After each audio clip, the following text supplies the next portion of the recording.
Hey guys, and welcome to the Working Money channel. So after the crypto market took a dip over the past couple of days, we're starting to see a bit of a rebound. Bitcoin, though, not doing so great. Right now trading at 75.04, down 0.01%.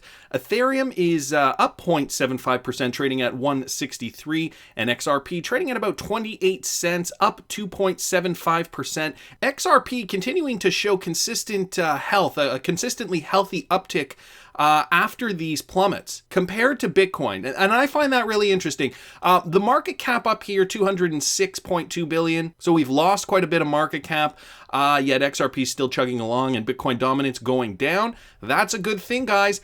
Let me show you guys something on a weekly first. So I'm going to go to Bitcoin here and we're going to go to the weekly just to give you guys a sense of where we're at. So Bitcoin breached this level, okay?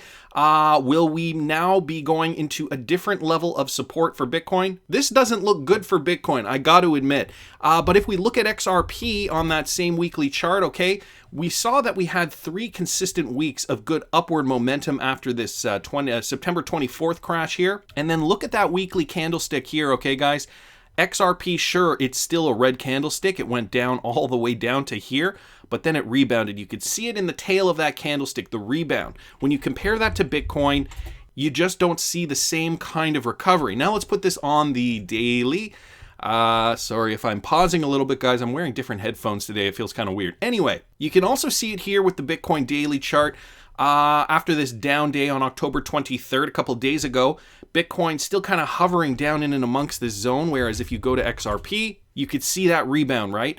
October 23rd came all the way down here to about 24.7, then rebounded, and now we're starting to see the upward momentum continuing. All right, let me just bring it back to Bitcoin for a sec. Okay, a little flat here, not too much volume, but XRP, upward momentum tracking upward after this large rebound, which just goes to show you that people are clamoring to buy XRP at low prices. And despite the fact that it is crashing with the market, there are still more sellers now looking to buy XRP down in around, the sub 25, I want to say around 25 cents. Rather than people clamoring to buy Bitcoin in this range here, you can see that, it didn't shoot up the same way. And since September 24th, so we saw a bit of a decline in the crypto space here as well as here on October 23rd. But this was the first one. Since September 24th, I got to show you guys this. Bitcoin has decreased now by 6.8%, and XRP has actually increased by 26.8%, even taking into account the crash that we had a couple of days ago. So very interesting statistics here. So I took it from this number here all the way to what it's trading at here. We're up 26%, even despite this, folks. So to me, that's an interesting trend that I'm noticing develop for XRP and its breakaway from Bitcoin. We've also got Tony Valentino here on Twitter, and I found this interesting as well, at TonyVal76476318. And it's a little bit of a conspiracy theory, although, I love a little touch of that every now and then. The XRP journey is confirmed to begin in Asia, and we can presume this based on Asian regulation. A lot of Asian countries already have cryptocurrency regulation. They're already moving forward with using cryptocurrencies in their countries. So this to me makes sense. Western powers such as the US, the IMF, the World Bank, etc., are allowing it so they can pretend they played no major role in XRP becoming digital gold. 50 billion plus or minus XRP in escrow will still go to the IMF eventually to reliquify the system. Okay, this is Tony Valentino's thought. So it continues down here. So the value of XRP will begin its rise in Asia. Then the US, IMF, World Bank, UN throw their support behind it. Meanwhile, Western too-big-to-fail banks, institutions, insider elites have already been stocking up on XRP via OTC, and peasants of the East and West will know about it last, i.e. not you and I, folks, because we know about it now. It's a very interesting theory here from Tony Valentino. I thought I'd bring it to your attention. Obviously, he is speculating, but, it's always nice to kind of get a different perspective every now and then. I saw this in the news as well. Bitcoin, Ethereum, and XRP are real crypto assets, but Libra is not. warns a U.S. lawmaker. So essentially, I just wanted to hit this point home that Republican Representative Ted Budd of North Carolina, they were talking about the Libra cryptocurrency project, and he essentially states that it's crucial that members of this committee be able to differentiate between Libra, which is really not a cryptocurrency, and actual cryptocurrencies like Bitcoin, Ethereum, and XRP before we discuss draft legislation. So he's lumping XRP in with Bitcoin and Ethereum here. Very, very interesting for the naysayers who think XRP is a security. Clearly, Ted Budd is classifying it alongside Bitcoin and Ethereum, which is good. They go on down here about drafting laws and how Libra is very different. Although Bitcoin, Ethereum, XRP, and Libra are all built on open source code, the Libra ledger is corporatized and does not allow anyone in the world to run a node and power the network, guys. That is very important to differentiate decentralized cryptocurrencies versus centralized cryptocurrencies. Instead, a group of hand-selected companies will power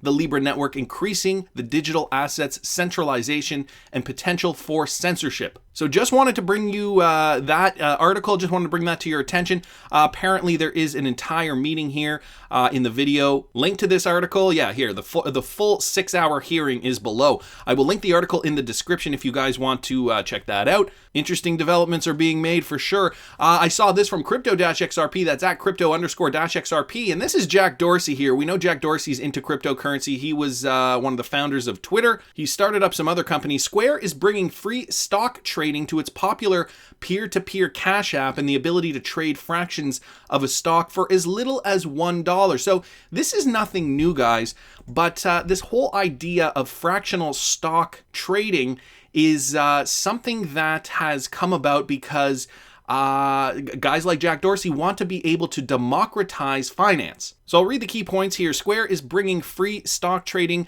to its popular peer-to-peer cash app and the ability to trade fractions of a stock for as little as $1. The new feature positions Square against startup Robinhood, which has ushered in more than 6 million users with zero-fee trading model. Other fintech startups like SoFi have introduced the fractional trading feature for first-time traders who might otherwise be priced out of buying popular tech names like Amazon, Facebook, Apple. Charles Schwab also introduced fractional trading last week. So fractional trading becoming a big deal, okay? You know, for a lot of people, they can't afford to buy, you know, a large quantity of Apple stock. So instead, this is allowing people to buy fractions. You know, maybe if you can only buy 1.5 shares of Apple stock or 2.5 shares or 2 2/3 of a share, this is what this is allowing. And the reason I bring this up is because, guys, this is going to go on the blockchain. I don't know if this is how they're doing it currently, but we talked about in former videos, we talked about Ripple, how they're getting into DeFi, so decentralized finance, and how they're going to use blockchain technology essentially to shake up the system, be able to do things differently, and essentially use blockchain for these types of transactions. And so I wanted to bring this to your attention because this is coming. This is already here, as a matter of fact. And again, I don't know if they're using blockchain tech as of yet, although I wouldn't put it past Jack Dorsey. We know he is a crypto enthusiast. We know he's in the tech space. If they are not using it today, I could only imagine that they are in talks with a company like Ripple or somebody maybe from the Spring Initiative working on this type of technology to eventually be able to use the XRP ledger. Again, I'm not saying that they are using Ripple at this moment in time.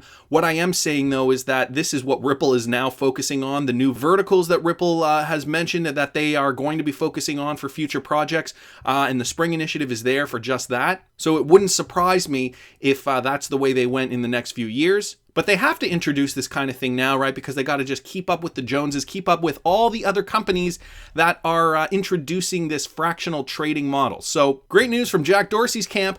Then I saw this from the Daily Hodl. Ripple reveals new push to boost XRP markets and institutional adoption of the third largest cryptocurrency asset. So a new job opening at Ripple is placing a spotlight on the company's efforts to grow institutional adoption of the digital asset XRP. Ripple says it's looking for a director of institutional markets whose main job will be to expand the reach. And guys, this again, expand the reach, use, and liquidity of XRP. Here's a quote from the job description. The leader will be responsible for expanding XRP markets infrastructure and assisting company efforts to grow market maker, broker, exchange, and other institutional relationships. This leader will work closely with a team of financial professionals on the institutional markets team responsible for managing and expanding XRP liquidity to enhance utility and value. So a position opening up at Ripple to do just that, expand XRP use, expand its value with regards to these different verticals, new verticals, because I feel like Ripple is now on track. They're doing the cross-border payments thing. I feel like they have that wrapped up, at least mostly wrapped up, and now they can focus on those other verticals that, we've heard Brad Garlinghouse talk about it. Those other verticals that will make XRP go from this level up to the stratosphere. So the company says its ideal candidate will have more than a decade of experience in capital markets with a focus on FX or commodities. So the position is based at Ripple's office in New York City and is also designed to help the company craft new ways to build commercial products and services based on XRP. Here are a few more highlights on what the new hire will do. And so they'll work closely with the Vice President of Institutional Markets to help guide company strategy for enterprise-grade infrastructure and solutions to attract and broaden XRP markets ecosystem. Explore new and innovative ways to partner with existing market participants to accelerate XRP liquidity growth and help develop crypto and traditional market infrastructure for XRP. Guys, to me, this sounds like a position to boost XRP specifically. Make sure that it's used around the globe. Make sure it's used in as many markets as possible so that the need for XRP will increase and thus the demand for XRP will increase. And guys, you know what happens when supply and demand balance is out of whack. If there is more demand than there is supply, the market dictates that price will go up. Anyways, that's just my opinion, but I want to hear what you guys think. Please subscribe to the channel if you haven't already. Like the video if you like the content I'm providing. I always love hearing your comments. See you in the next one, guys.